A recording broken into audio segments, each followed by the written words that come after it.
Саламатсыздар ма балалар, 4 сынып математика сабағы 34 сабақты бастаймыз. Өзіңді текстер. Бірінші есепке қарасақ, шамалардың жылдамдық, уақыт, арақашықтық өзара байланысының формуласын білемін және түсінемін дейді. Шамалардың табу формуласын жаз. S дегеніміз бізде арақашықтық, V дегеніміз жылдамдық, T деген уақытты білдіреді. Мінекей мына жерде формуласы белгіленген.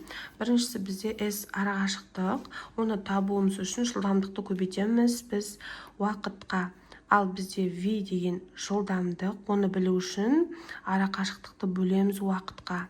Ал T деген бізде уақыт, оны табу үшін арақашықтықты бөлеміз жылдамдыққа. Ары қарай екінші есеп.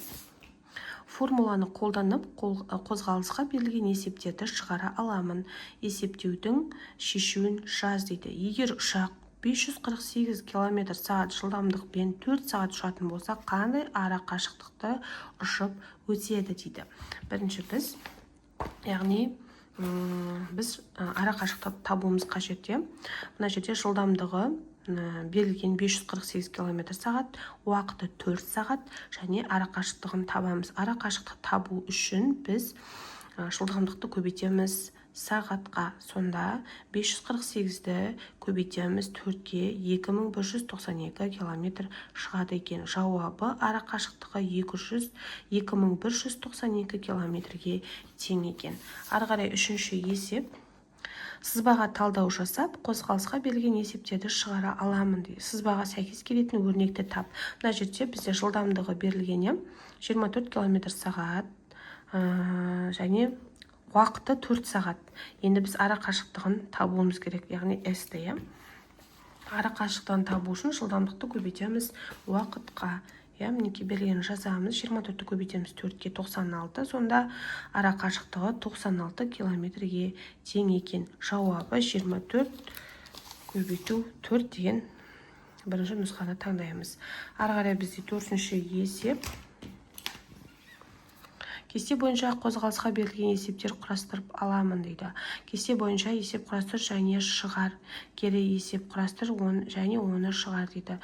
Жылдамдығы бізде 58 км сағат, уақыты 6 сағат, арақашықтығы белгісіз.